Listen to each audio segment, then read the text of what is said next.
हमरा तो बड़ निक लगे से तो आगे हम तो गंभीर ना सोचे चली ये तो हमरा रहे के चूसा खा चली हां ते दुआरा तू के हमरा वही निक लगे हमरा बड़ निक लगे आ खेले छ जे बैठे चली कत गेहयाली में छोरा डेरी पर हां छोरा डेरी पर बड़ी निक लगे चले पोखरा में हमरा तो बड़ निक लगे छ आ बात तो नहीं पूछली नहीं पूछने रहिए नहीं बोले छी की भेल छले की दशमी महारानी दशहरा महारानी हां आइ कल माने कनिए दिन रहल छी कन्हे दिन 10 दिन रहले कनिए दिन रहल छी हां जितिया के बाद 10 दिन में दशमी पड़ती ये जल्दी करो तो गांव में हां शहर में बड़का में हां काम मंदिर छे दशहरा मंदिर बनले छे हां हां तो ओइ मंदिर में चाहे गांव में जे छे नारी के बाल भोगने ही छे ना वही आचर माने छे सब बात बुझे छी तो कहै छे भगवती महारानी हमरा जे बेटा दे देते तो हम चोरा पुकड़ा चढ़ेबो तो भगवती महारानी ओकरा खुश भ जाके ओकरा फ्लैश भ जाय छे ना तो ओकरा बेटा है छे उ लगे छे 10,000 लग छे सट्टा भेटै छे बोकड़ा नहीं ना हां अनिया छगा पत्ता से ओकरा लाइव के कोई के बलिदान ताके चढ़बे दैया के गोर लाग के भरे छोड़ा देने के लागे हां तो तै दुआरे तोरा जे छोड़ देतियो खर और सुन ले तोरा जे छोड़ देतियो खर कि भगवानपुर के लोग सब छै ना इना पर हां एरिया के जते हेतै ना हां पत्ता चढ़े हेतै ई सब अखनिए सब खोजत हेतै दैया भागे छोड़ा दे हम बच गेली ना हमरो चल सत्ता जब ना पत्ता चल जे हम से करबी तो गदैया तेरा तो हम कर रही हम तोरा करबो रे हम जादू मान लियो कि तोरा कथि करबी करे छी हमरा करबी तोरा हमहु गुण प्रयोग करबो जादू प्रयोग करबो लगा ले चल एक साइड बैठो एक लाइन लगा बाबा हम करो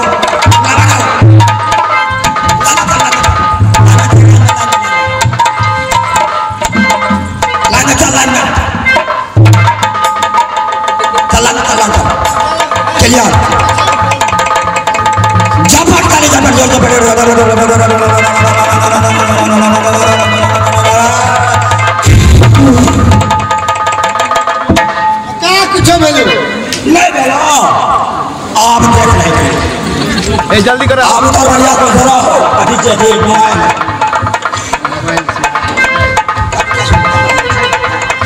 आज कौन दिन देगा आज शुक्र छे दम नहीं लगने ए तोरा शुक्र नहीं लगे नहीं लगे ले हाथ भाग जा आज नहीं ले ना चल हम भाग बिना कर कितने घंटा है क्या और नहीं गए हमरा ते कर ली तेरा करो ना चल हट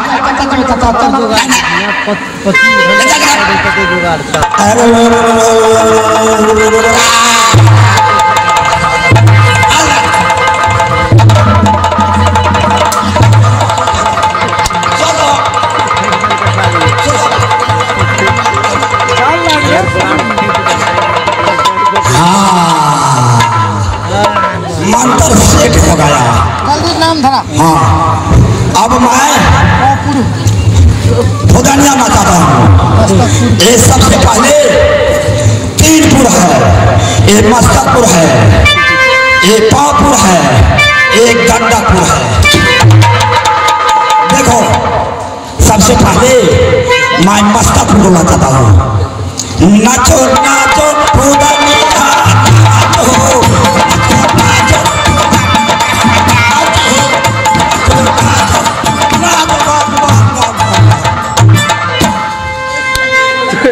देख लिया अब एक पॉप में करता हूँ नाचो नाचो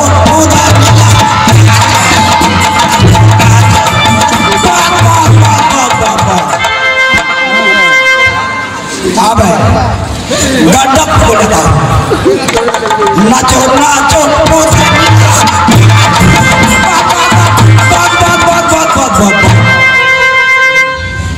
देख लिया ना थोड़ा बार खाजे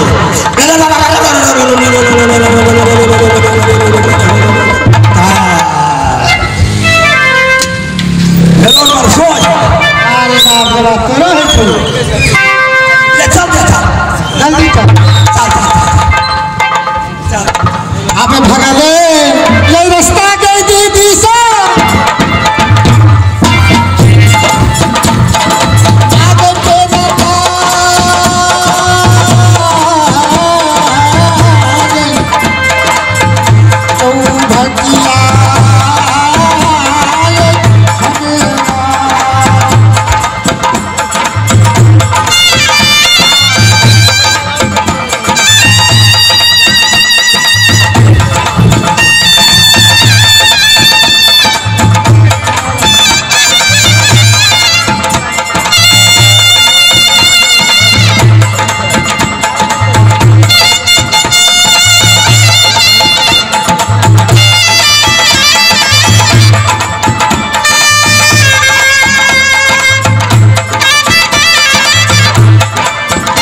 रहता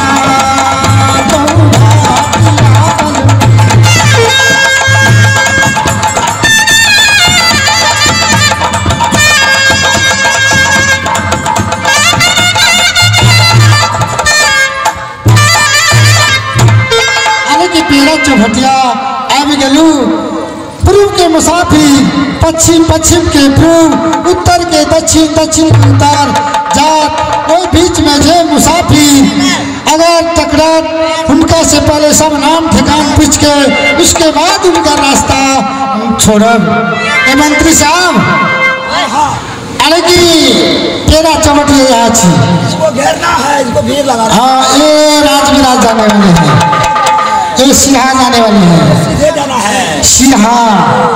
हाँ ये जुल्हान जाने वाले हैं, हाँ ये ठाड़ी जाने वाले हैं, ठाड़ी लोग। हाँ अब इस जगह हम लोग क्या करना है, जादू लगाना है। इसमें जो मुसाफिर फंसेगा उसके नाम ठिकाना पूछ करके और उसके बाद में रास्ता छोड़ेंगे उसको।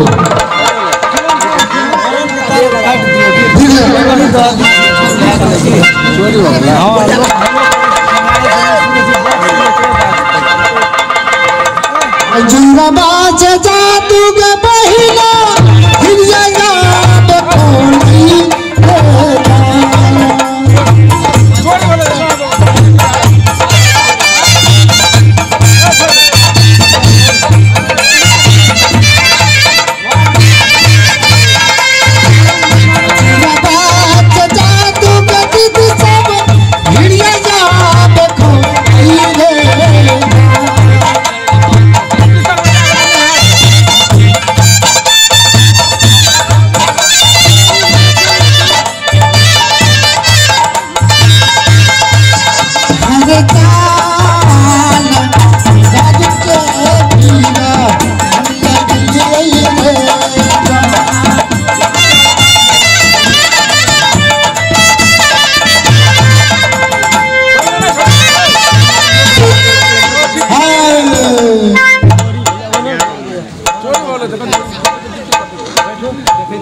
दैया गे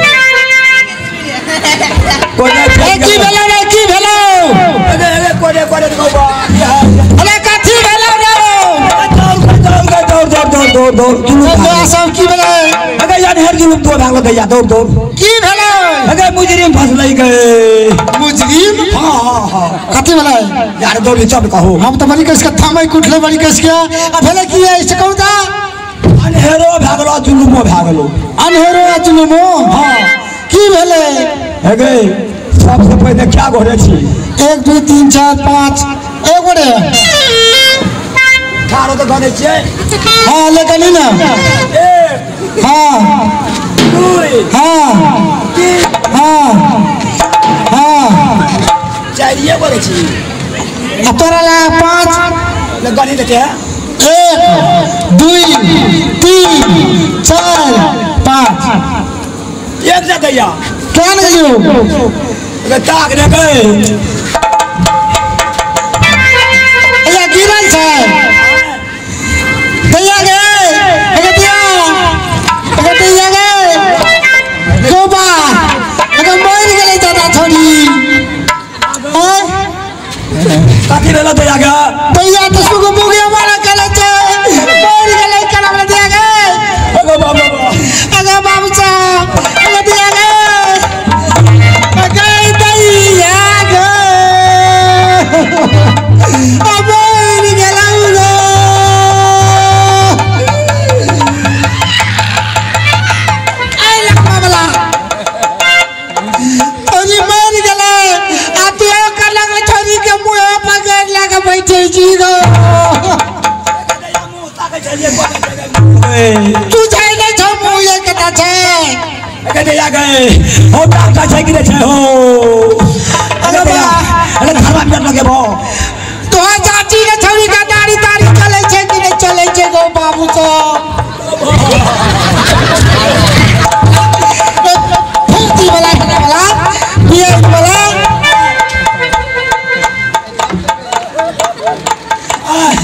ए लोग आला लगबै छै काख में तू टांगे में जाची लगबै ला नहीं बुझी दैया कातिक में एकटा कुत्ता के बीमारी भेल रहे से डॉक्टर डारी जले सोजे भोंक देलकै थर्मामीटर कोना चेक कर टांग में हाथ में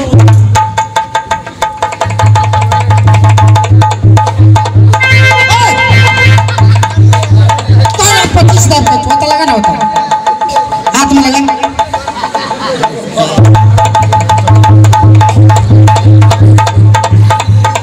रखनी वाला ठीक एलन दैया गया हाँ जल्दी चेक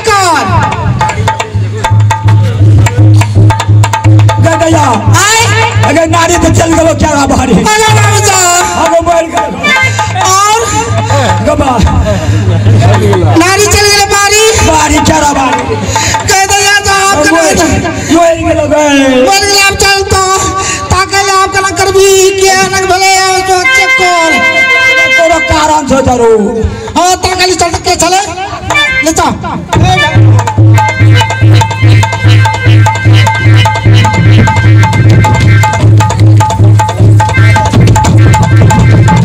भैया याचो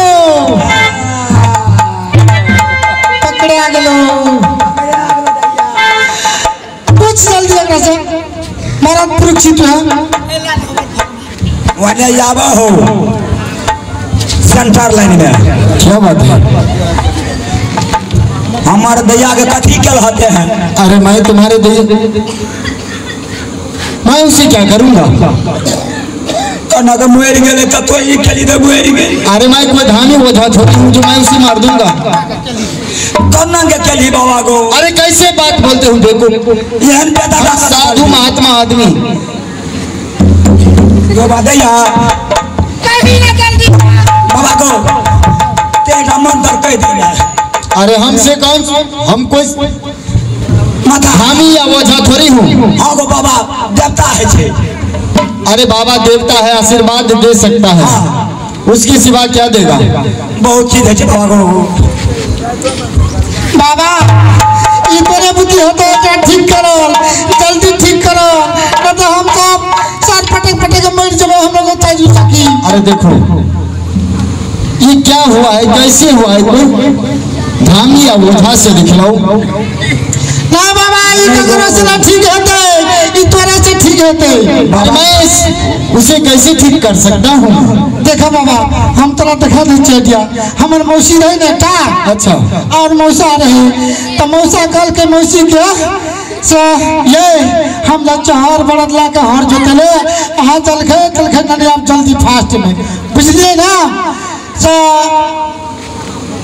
से दया दे लेट चलने के लिए मौसी के मौसा तक भूख से पजरा सटे चले मौसा गल अब मौसी गले कथी कहते जल खेला के बेसी बेर हो गए बाबा से हमार मौसा के हाथ में हरवाही सटका देने लाठी पेना रे पेना आ मौसी आबते छले ओठना आ राख लके यार पर आ मौसा घर खड़ा का ये ले एक सटका खींच लके हमार मौसी के ठीक से बाबा हमार मौसी वही स्ना पर ले रह गेले मुंह लगा के मर गेले।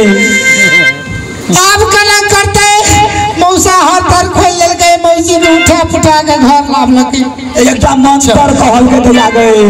ऐसे हमार मौसा मंत्र कहल के सिखा देते हैं बाबा हो। अच्छा देखा कौन मंत्र हमार मौसा कहल के नी से जाए तहिना कहल के हमार मौसा तहिना सिखा दे। बाबा हाँ बच्चा बोलो। सेंटर में जाओ बाबा गो अनंग बैठिया गो पहले तब अनंग खसिया भी है अरे घोषिया तना उठा के लेके मुड़ी जाम पर तना के कहते घोषिया और के घोषिया लेके बाबा गो देखी कना घोषिया छे बाबा देखी गो कना के छे घोषिया ने जल्दी कह ना बाबा की करे छे मंत्र छे बाबा। अच्छा ठीक है। हे सती ये ला तोहर पाती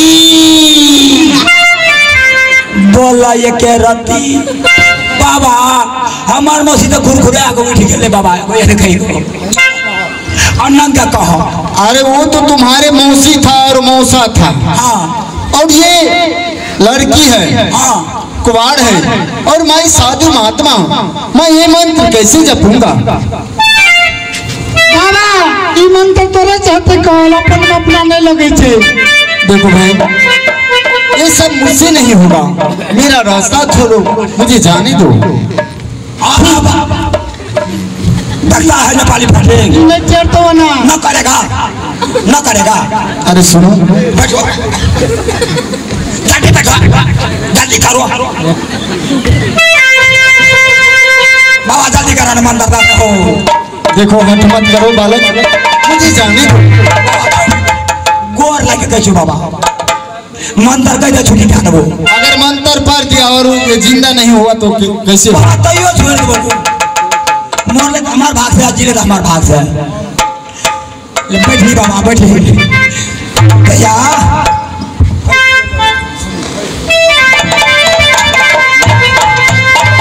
हाँ बोलो क्या करना है?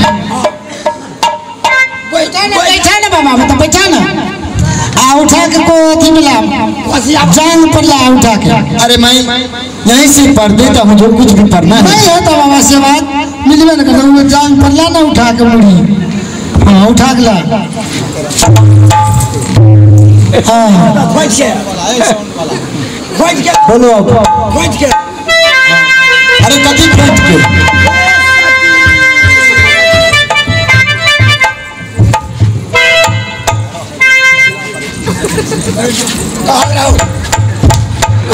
ठीक है तो बाबा तो खुर्चा मत करते लोग। क्या बोलना है? हे सती हे सती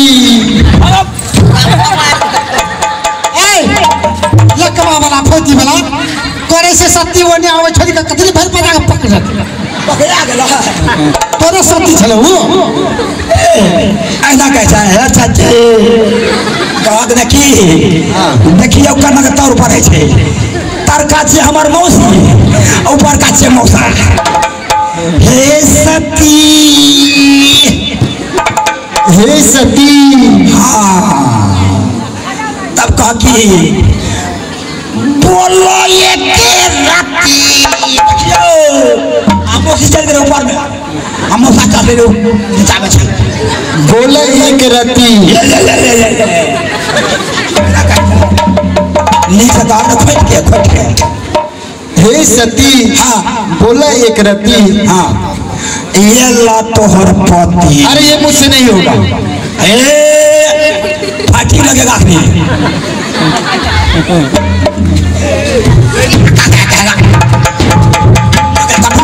कर देता हूँ हे सती हे सती हाँ बोले एक रति कही चतुर पति शेर की बालक अब मेरा रास्ता छोड़ो मुझे जाने दो हे बाबा चले सुनो पहले ओकर बाद में तोरा बता देबो बोला भाई हम पांचों सखी सवाल करे छी तू जवाब दा बोला भाई सुने बात सुना हो जागी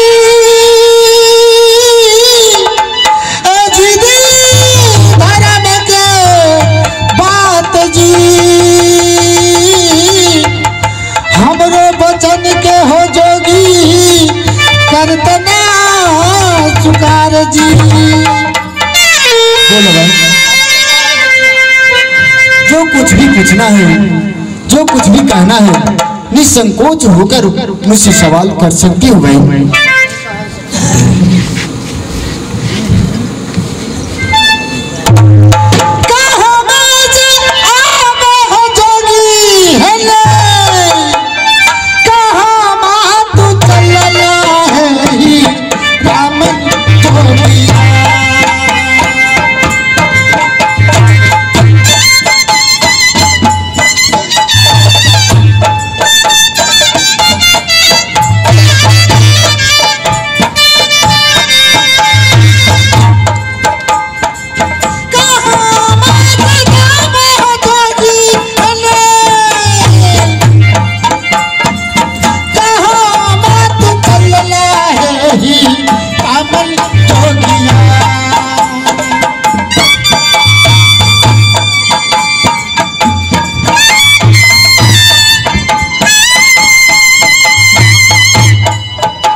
बतावा कत्ता छ घर की नाम छ केकर बेटा छ ई कह के सुनावा ओकर बाद में तो ई रास्ता के क्लियर भेटता।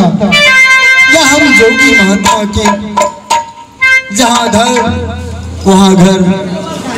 हे बहन ई बात बुझ रहल छै जान के तू की करबा। बाबा ई बात सब कोई जाने छे जोगी के जहाँ घर तहाँ घर, लेकिन कोई भी जोगी कोई भी महात्मा यानी मंदिर में है अथवा कुटी बना के रहे आ कोई जोगी कतो गाम गाम हुआ है तो ओकर जन्म भूमि अवश्य हेते के जन्म दिलके कतो जन्म भेले ओकरा अवश्य हेते उ से खोज रहल छ से पहले कह के सुनावा। हे बहन या अगर तू नहीं मानी छ तो सुन बहन, या कि हमारे घर नगर गुजरात या पिताजी के नाम राजा हुसैन, माताजी के नाम सती मामीना, या कि माँ की ओर से 2 बालक पैदा लिया नगर गुजरात में, जो मुझसे बड़े बहन का नाम सती बीरमा और या भागा शरीर को नाम माता जी बड़े लाड और प्यार से राजा गोपीचंद रखा था।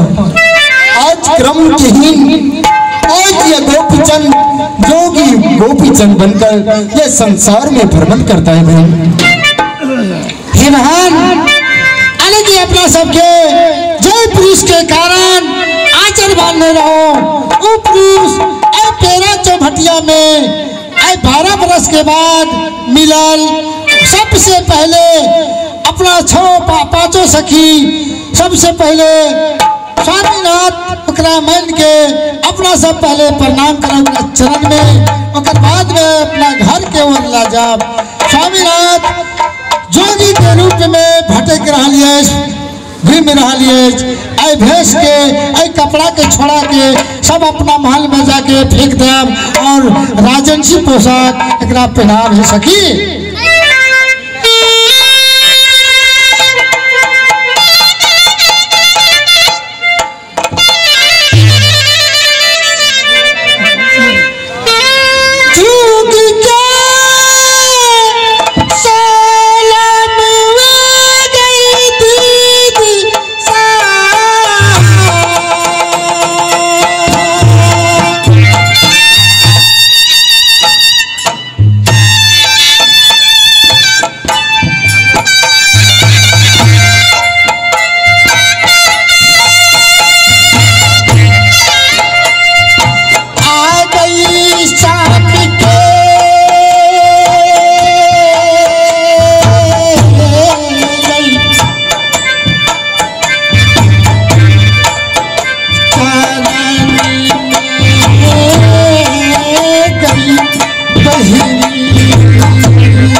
ये बहन की बात ये स्वामी शब्द अच्छा नहीं लगता बहन। कहते यह सब आइए के स्वामी के शब्द अच्छा नहीं लगैया। नहीं बहन, ये हम महात्माओं को ये स्वामी कहना पसंद नहीं आता है। आवेश्वरीय ये घर में ये स्वामी जी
जब माँ को से जन्म ले लो सोरी घर में आचर मान ली कि जब बर मिलिया तो राजा गोपीचंद दुनिया संसार में मुंह ने दिखा भी करो।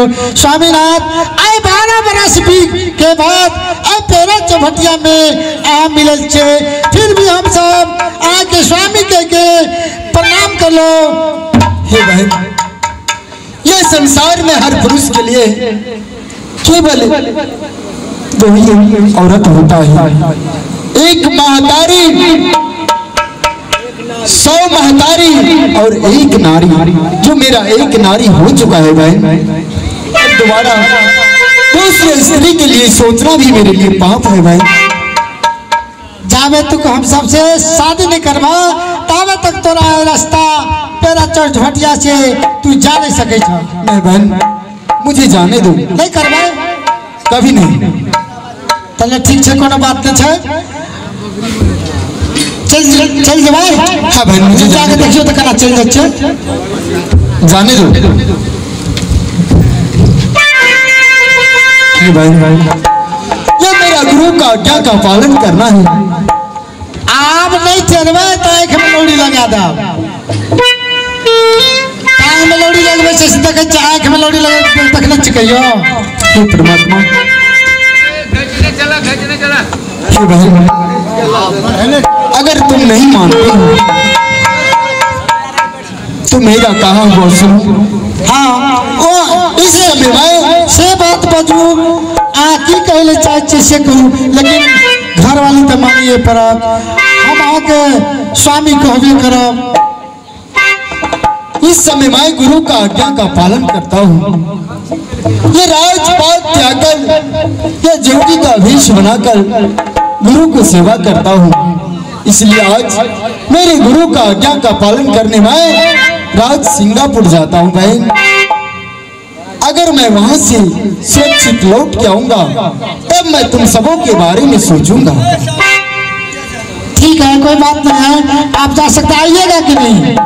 अवश्य आऊंगा। अवश्य आएंगे। हाँ हे सखी लोग, अपना सब चलत अब तक अपन महल में आराम करब। स्वामीनाथ सिंगापुर जा रही है और सिंगापुर से वापस तो अपना सबके शादी रचा के वो अपने महल में ला जा।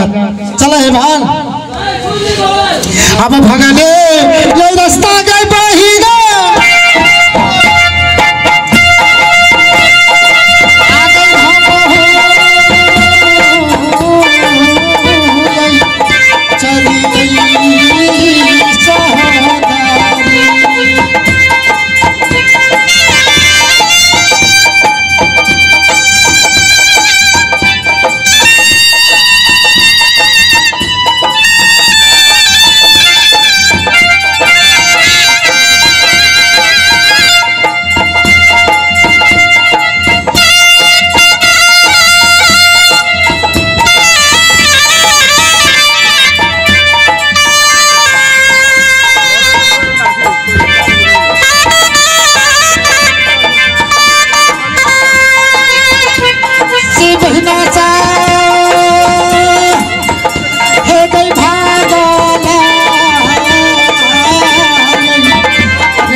देखी लहका बात ठगी बनती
सुनता हो कहाबिए सिंगापुर राजा के नामुआ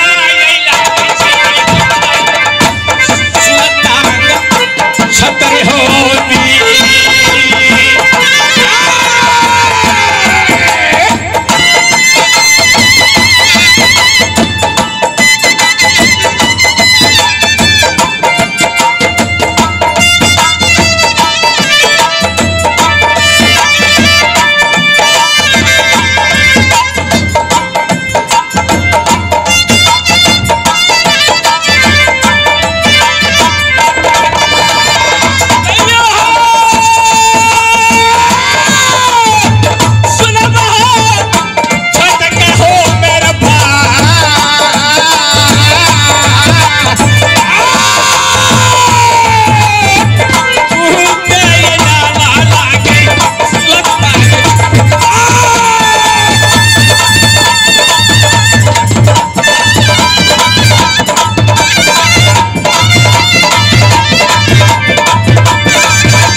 जो मेरे ही घर का बर्द है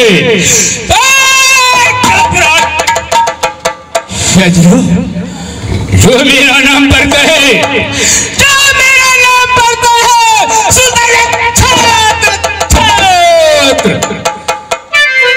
छत्र जो सिंगापुर आज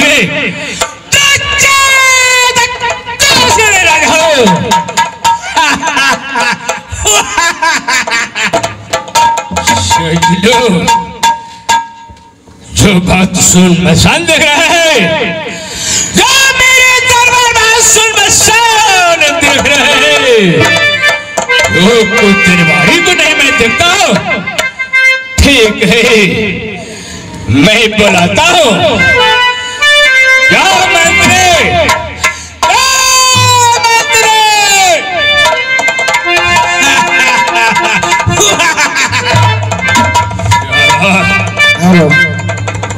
अब जब हे मालिक को बोली हो सुनिए अब जब हे मालिक को बोली हो सुनिए अब मंत्री के हो डोले छे हो पेट के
महाराज की चरणों में जय हो जय हो जय हो।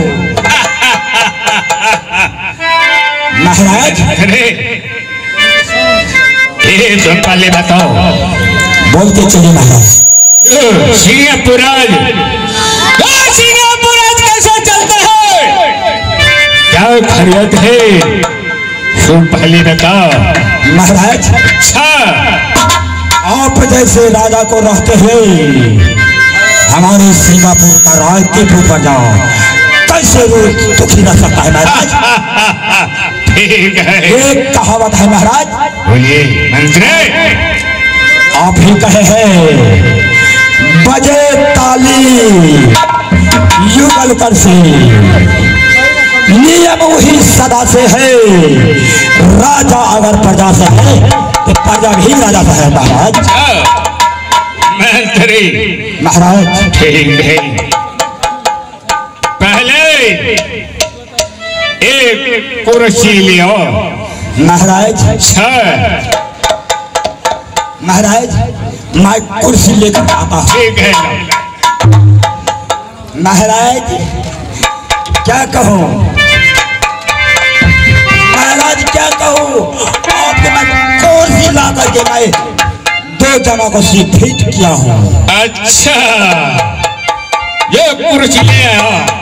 जी हाँ मंत्री तुम पहले बताओ ये कुर्सी कहाँ से लाया है? महाराज क्या कहो, 2 जिला पार करके लाया हूँ, एक सिनारवा बाजार से कहाँ से लाया है? सिनारवा बाजार से लाया हूँ। नहीं, छिनरवा बाजार नहीं है मंत्री। ओए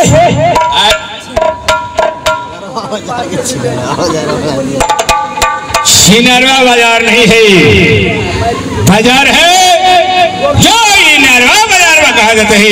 सही बोला महाराज, क्या कहो गोली मार पका जाता है। ठीक है मंत्री।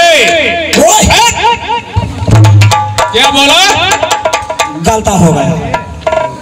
एक पहले तुम इसमें क्या जाने का सीट है? महाराज आप तो बहुत खुशी का गट कहे है। चलिए महाराज सेंटर में, इसमें पहले बैठ रहा था, इसमें आप अच्छा और इसमें आपका बाप।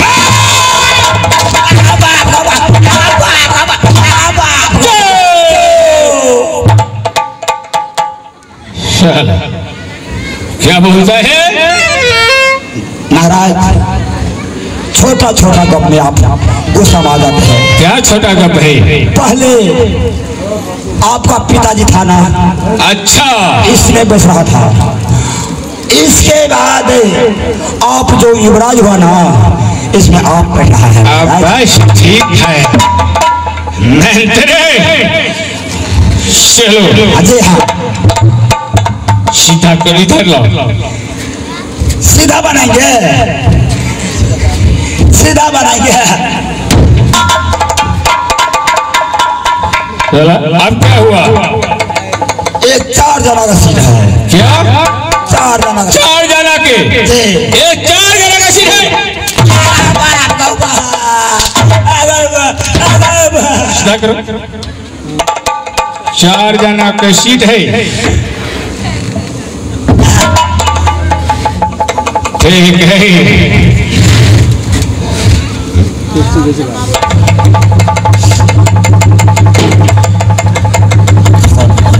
अच्छा ये क्या हुआ है? ये क्या करते हैं? ये क्या करते हैं? महाराज आप बैठिए, आप बैठिए, आप बैठिए। ठीक है मंत्री जी, जो आज का दिन नहीं लगता है, कैसा दिन है? क्या लगता है महाराज? अरे दिल नहीं लगता है। चाय और पाव रोटी खा लीजिए। चाय पाव रोटी नहीं खाने पड़ेगा। तो क्या करना पड़ेगा? ऐसे नर्तकियों के बोलो दिल बहुत खुश होगा। ओ गाने वाली को बुलाए। गाने वाले का महाराज टेलीफोन कर देता हूँ। अरे टेलीफोन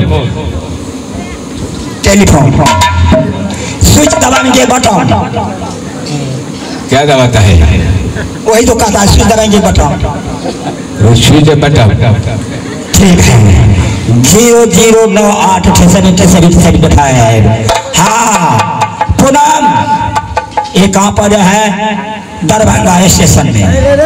ठीक है सुनो, हमारे महाराज राज दरबार से गुवाहट है, जितना तो नर्तकी है पूनम ममता राधा सब लेकर के रेल को पकड़ करके जल्द जाना। महाराज आ रही है। हेलो, हाँ क्या है? ये आज जन उत्सव है, महाराज दिल नहीं लगता है। कितने आदमी चाहिए? 6 आदमी चाहिए, 6 आदमी।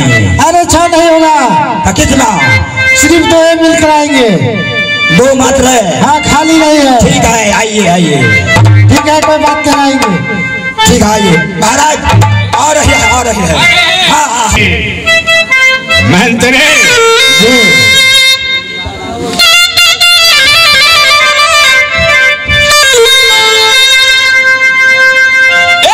सारा दुनिया में जानता है सिंगापुर राज का, क्यों नहीं?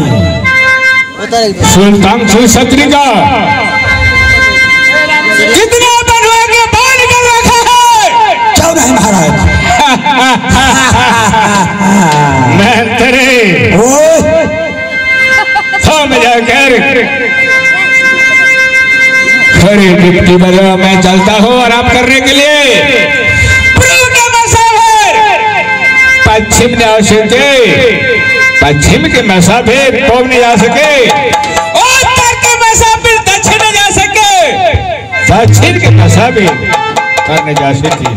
क्यों नहीं महाराज? ठीक है, मैं चलता हूँ, मैं आराम कर। आप जाकर के महल में आराम कीजिए, मैं सिंगापुर को ड्यूटी बताऊँ। खड़े ड्यूटी बजाओ। ठीक है, चलिए महाराज।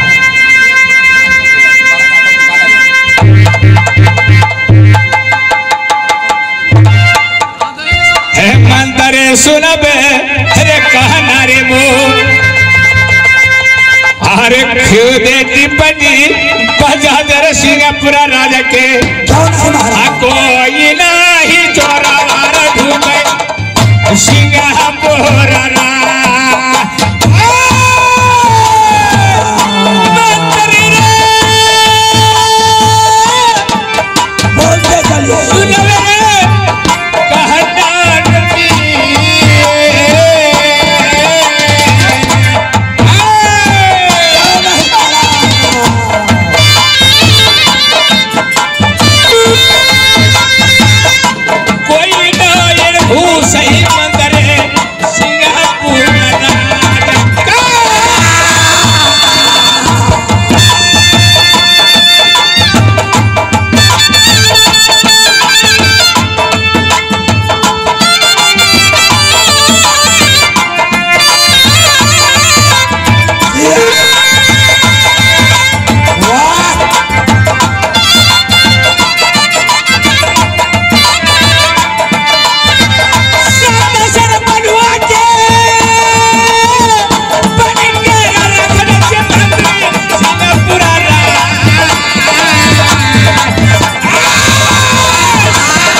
अब आगे बाधा खेला में। अबे सिंगापुर का लड़ाई कैसे होता है? तेगा को लड़ाई, 14 को लड़ाई होगा, जिसको जीत होगा वही तलवार होगा।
कहा यानी हमारे घर की लगे उजरा पलाग और हमारा नाम हेहू कुआर।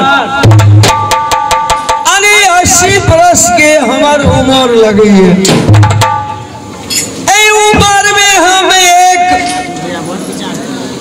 जा हम घरवाली के ओ घरवाली हमरा नहीं छत है, लेकिन एक से एक गाय के हम चरवा छी। वही गाय के हम दूध गाय के दही बना के हम बेचे छी। ऐ पलार पर हम गुजारा करे छी। कोनो धरानी से वही में से हमरा दुटा बचिया भेल, उनका नाम बुचिया छी। लेकिन आशा जो होत रही छी वह बच्चा की कखनो आबि के हमरा खाना पीना खुआबैये यानी पलार में पहुँचाबैये। हम गाय के हम गरवाही छी।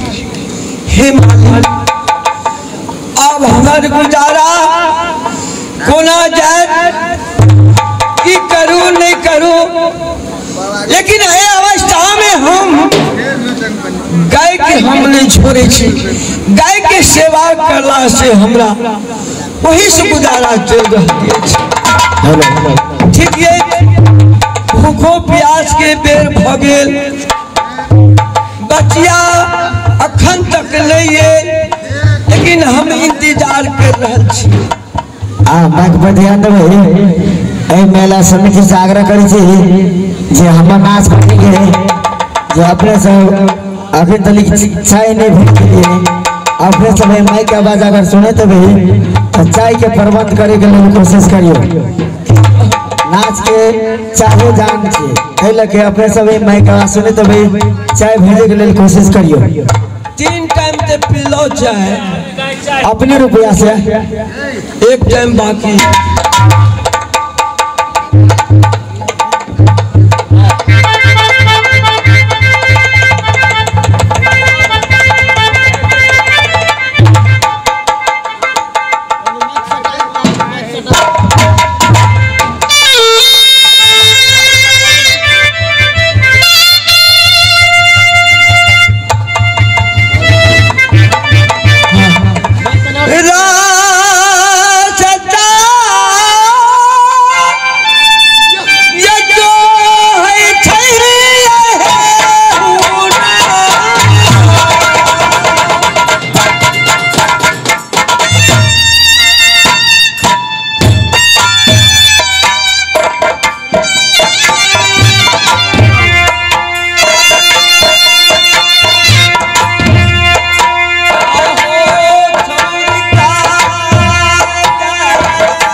सता ये पकड़ ले हो जगिया अबे राजता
इससे आगे मुझे कुछ दिखाई नहीं देता है ना।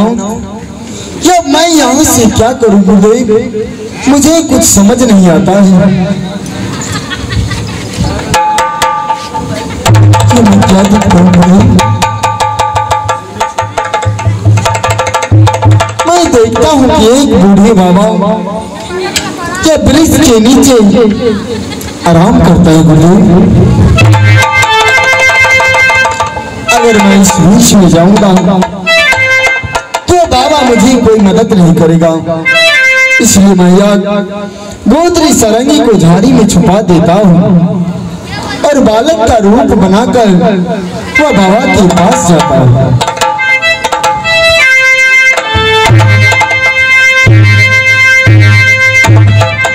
अब करियता मदद हे तो गुरु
बात करूंगा।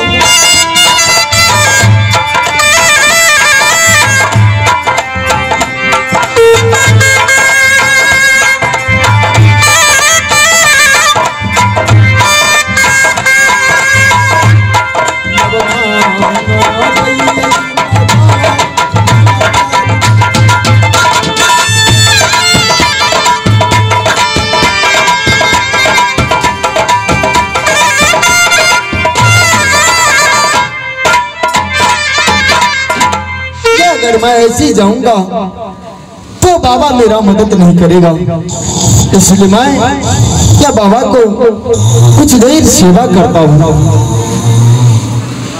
अब ये कहा था ये सेवा हो जाए बाबा के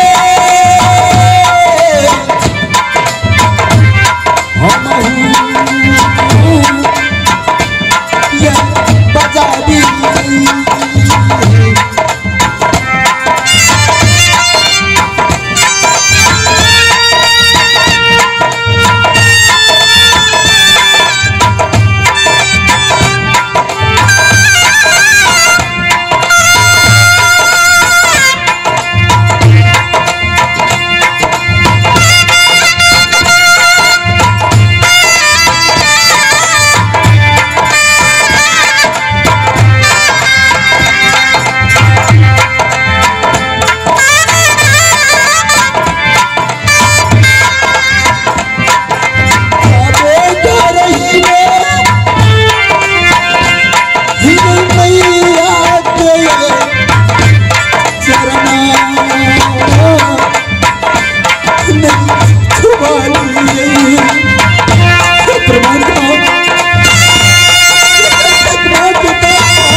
बुचिया खानी ले गावे तो हमारा भूख से प्राण जा रहा है। करूं बुचिया बड़ सेवा कला है भूखों में।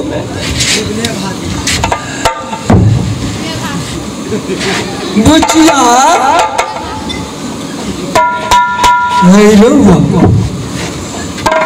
देखिए मोर सेवा यते के केलखिन बुचिया के पता नहीं देखे छी,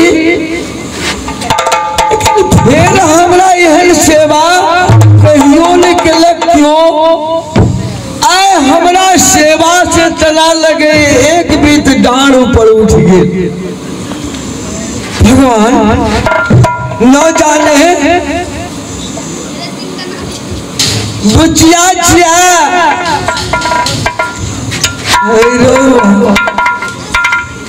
सकी बुचिया नहीं छी, क्यों हमरा के सेवा केलक है।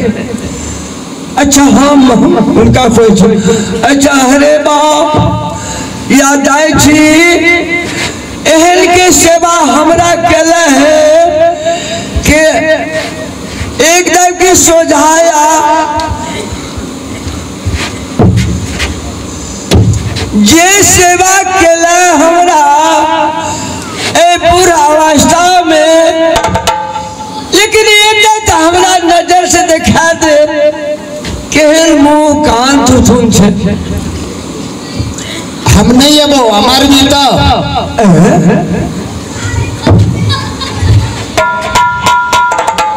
तना बुचिया के बोली नहीं लगी है हमरा।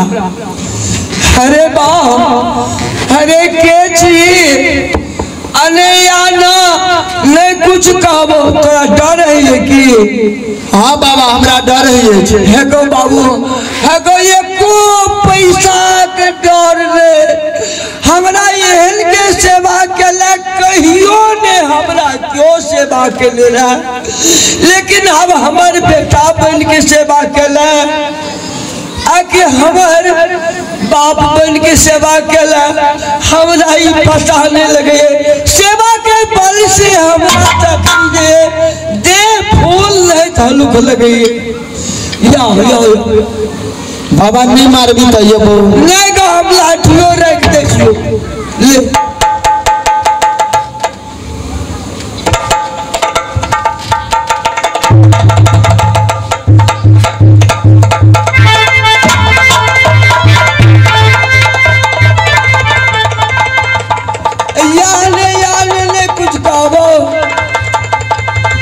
मार भी नहीं नहीं मारो नहीं मारो की बात है सुन गो इतने टा बालक की बुझ के हमरा सेवा केलक है ऐ लगे हमरा की 8-10 बरस के नहीं छाते है बावरे ए पलार में तोरा के कहल को आवे ले कथली और सेवा केला। हे बाबा हाँ क्या कि हम नहीं थे घूमत येलो तो देखे छी वृक्ष तर में तोरा सुतल तो हम सोचलिए क्या कि बाबा के कुछ दे सेवा कर दी कि वो कर शरीर की थकावट दूर हो जाए। अब तोरा क्यों छो कि नहीं छो? हे बाबा हाँ इस संसार में हमरा क्यों नहीं? हे भगवान अनाथ से अनाथ। हाँ बाबा हे भगवान जैने हमरो क्यों नहीं है, कहीं हमार बाबू कहिए कि हमरो क्यों नहीं है। अब हिनका हम बेटा सब बेटा बने के हम पलार में 80 बरस के उम्र में हम हिनका से हम अपन बेटा निदान करो बेटा, लेकिन इनका हम बेटा अवश्य बना लेते हो तो हमरा बहुत अंतिम में सुख के प्राप्ति हो जाए। अरे बाबा हाँ बाबा तना केहन लगी था जना हमर बेटा रे तोरू बेटा हमरे जगह छाओ। भागो बाबू हे यही पलार में क्या चढ़बे चलिया पलारे पर से चौड़ा के कहलिए कि ते बलर गुली गुली नहीं खेला, वही के कारण जब बाबू भाग ले से 5-6 बरस मिले नहीं एले घुर के हमरा लग जान चौके में हमरे बेटा छी। बाबा या हमारे माँ बाप के कुछ ठिकान नहीं है। अच्छा हम अनाथ हाँ बाबा हाँ बाबू है हमरे लग रहे जाओ देखे जी कते क्या है सब गाय हमरे छिए हमरा अब दूध निकाल है तो ही गाड़ी है बेचिया हमरो खुए है।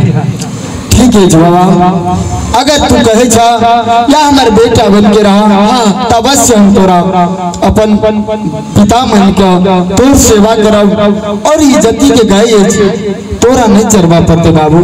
तोरा इच्छुक जखनी है तो जे कुछ के एक गाय बेच लेबे तो तुरंत हम तोरा मोबाइल किन देबो, हाँ घड़ी किन देबो, सब कोनो चीज के बाबू हम तोरा हम कीमती नहीं रहेगा कह दिए। अच्छा खेले छा के नहीं खेले छा आई कति के दिन हो गेले छ बाबा क्या जल और पानी की कुछ मिलल नहीं बाबा। हे भगवान, हे मालिक, यो बुझिया के कहलो है कि जल्दी से खाना लेके आई, यहाँ सखन तक नहीं है, लेकिन हम किनका से हमको हइयो लगी अखनी। जहिने हम भूखल छी तहिने हमर बेटा भूखल जे छै। अच्छा बाबू ताबे बैस कोनो काम जे छै ताबे हम आराम कर छियै, गाय सबके चरवाहित नहीं करी। ठीक है बाबूजी।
बाबूजी के खाना लाके पहुंच गलौ पलार पर और देख नहीं रहा छी कि बाबूजी कोने भाई गया कि नहीं।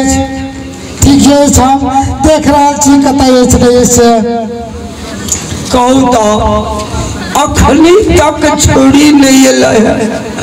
हम भूखे से मर रहा छी आ हमर बच्चों भूखे से मर रहा है। आ छोरी कक्का के लिए कोनो चल गेल कि कन्हू की भी पता नहीं है बाबा। देखे एक छौरा के हमर बाबूजी के कोरा में बैठल है बड़ी निक से आ बाल्टी के दूध नहीं देखे कत्ता के छौरा चले छे बाबूजी हो बुचिया छिया कहते हाँ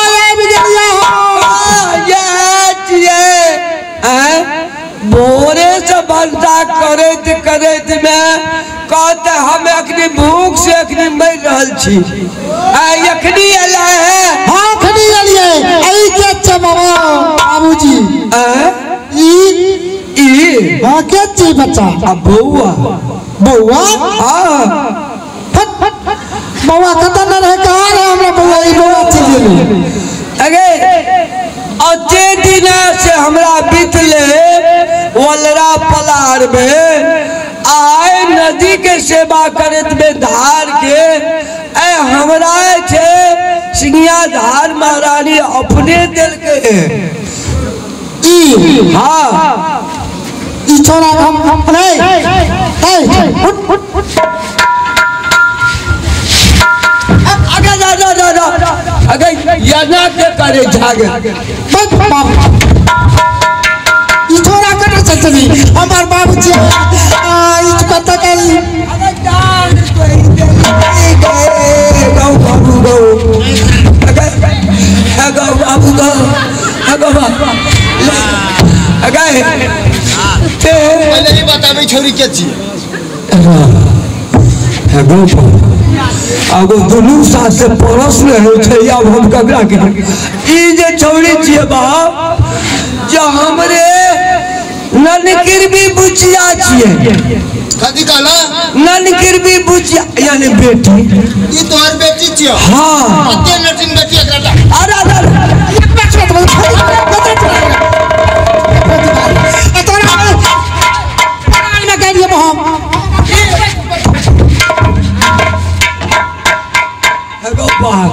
बेचारी छोड़ी नहीं रह देते हैं हमार बाबूजी राने तू जो कोई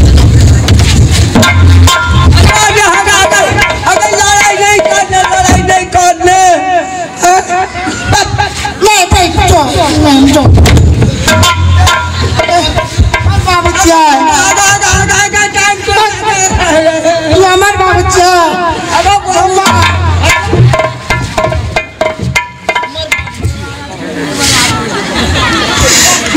तो ये लगने वाला फौजी वाला है वाला बड़ी जबरदस्ती है तोर कहिया का बाप छ हमार बउआ छे तोर बउआ तो हमरा कहि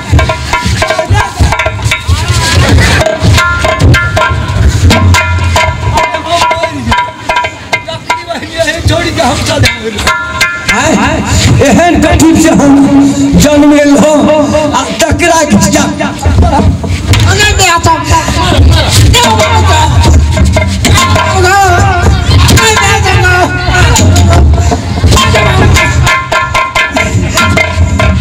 जे हमर तामस लगवा वाला फौजी वाला हमर बाप से मार खियावे छै ई कत से के धाल फफा देले डाल नहीं छे छान के यहाँ हैं धान के जाए हमरा पढ़ना से चाहे निशा धान के हमर बेटा सेवा केलक है तब अगले से हगो बाबू दूध की भेले दूध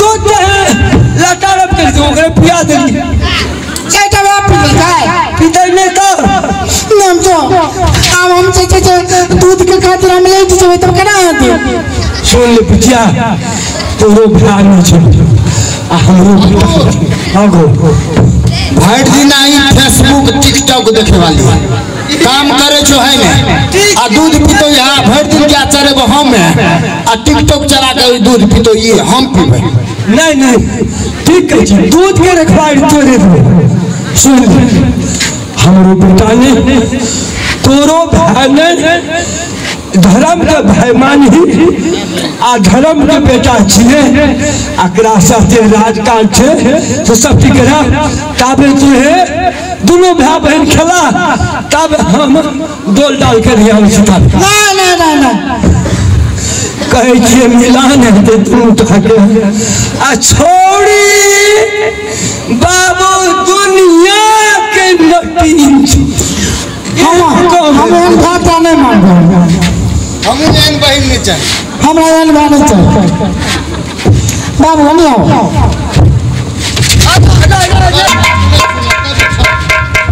आता बैठो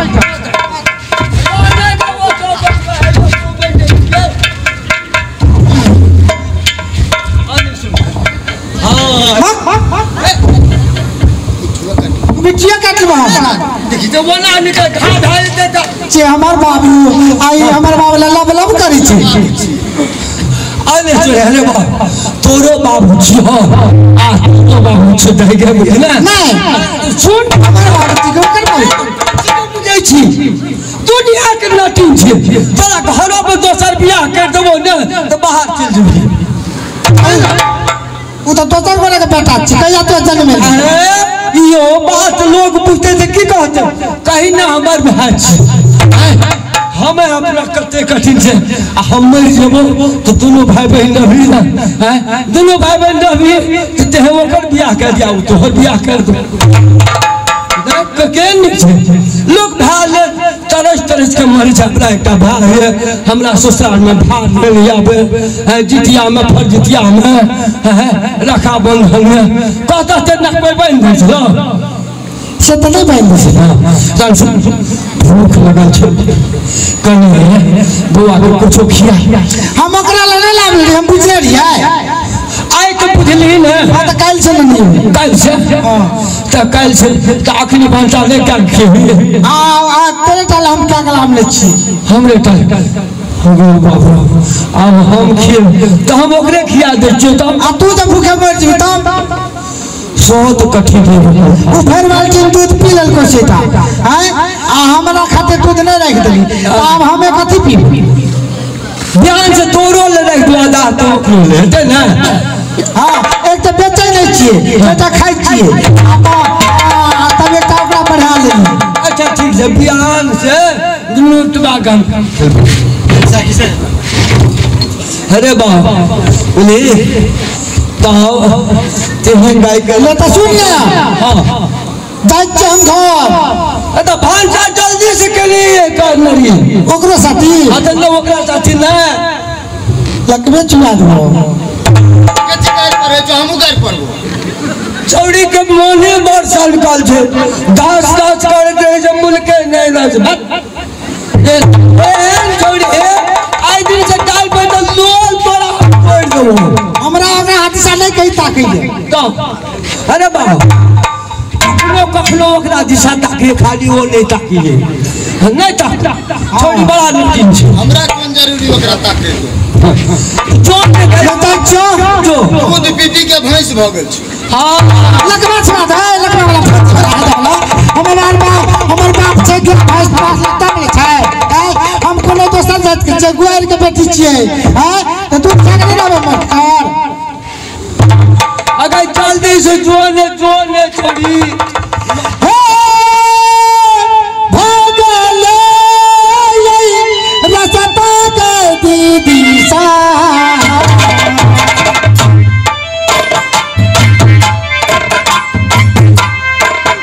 आ गई लता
बाबूजी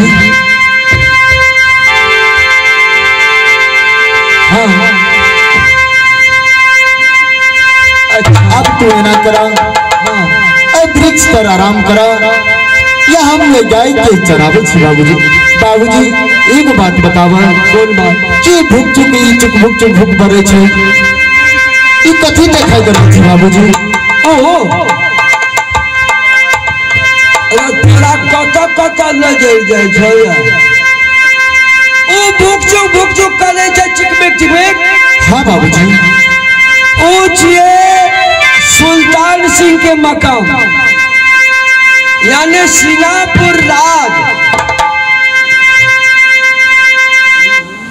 बाबूजी हाँ बड़का मकाम सुल्तान सिंह के यानी मकाम छी हुनकर राज छी वह छी सिंगापुर। हे बाबूजी लेके हमर मन होइए छै जे नजदीक से जाके देखो कि सिंगापुर राज कहलिए छै ओ जाके राजा कहलिए छै बाबूजी। राजा की कहलिए हम देखे जाए। हाँ बाबूजी हे सुन सपना ज्ञात है चढ़े है लेकिन भूल चुको से उनका दरवाजा वही राज नहीं जइहा क्या तो सुल्तान सिंह प्रेम के चंडालिए इनको अपन प्राण ने बुझैत रहल छै लेकिन वही सिंगापुर में जखनी पैर रखनी तो किनको प्राण के अवस्था जो कम उनकर घुर के नहीं आबे ताहि दुआरे बाप अपन यही पलार भर गए चला अपन व्यवस्था ला लेकिन होने वाले धार तो पहले नहीं जा धारो से बड़ा गहीर। हे बाबू बस तू इतना करा कि कोनो भी हिसाब लगा के नदी और पार करा हमरा या कि हम साइड से देखा और साइड से देख के वापस तोरा पास चली आगे बाबूजी। एहन काम नहीं करबा हमो से कह तोरा तेहे वही पार नहीं जा सके धार नहीं टेप सके बहुत खूनखार राजा है सुल्तान सिंह ताहि दुआरे हम तो बैठबे करे छी लेकिन ते गाय के रखवाली कर। मन में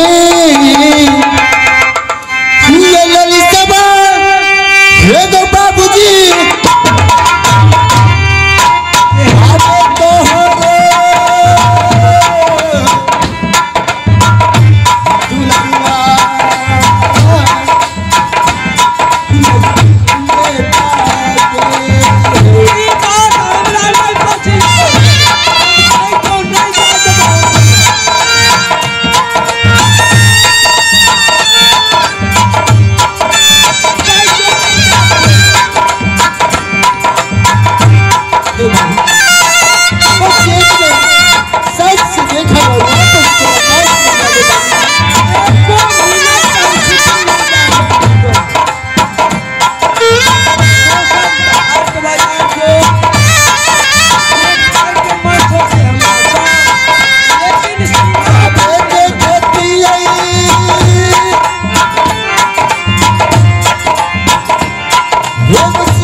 हमरा पैर ले गया जे माथ भूखा के हमरा छोड़ दिला कखनो से कहे छै नहीं जो बड़ा डाकू फसियारा राजा है सुल्तान सिंह जखन के देख ले तोरा एहन वाला के तुरंत कैप्चर के बांध के बंसार दा कतना हजार मनुष्य के बैठना जेल खाना में बंद कर देलिए कतना के काट के नदी बहा देलिए बाबू हम तोरा कल जोड़ के कहे छी वही के सुरता नहीं पार हम बुझे छी बाबू अगर या हम तोहर अपन बेटा रहतिया तो जरूर तो हमर मन के लालसा पूरा करता या कि हम सागा बेटा नहीं छी तोहर ताई द्वार तो हमर बात नहीं सुने छ ना हे भगवान अरे कहिया ते हमरा शोक चिंता नहीं छाया कहू तो आप कैसे जइलिए हम अनकर बेटा नहीं छिए कई बारे हमरा एहन कठोर से बदी कालिए बाबू नहीं जाओ नहीं मान बन ठीक है साहब हमरा तोरा इतना से करतीस अरे सुन हे भगवान कथी लेते रुसै छी तोरा जे कहबी बाबू से हम आन के देबो लेकिन नहीं वे पार ले जो हम जेबो तो जेबो नहीं जेबो तो करती कहूँ तो एहन बाबू के सुगासन के लो लिए छोड़िए आ चल जेते तो कोनो दशा बाकी नहीं रहते हे बोलवा हेरो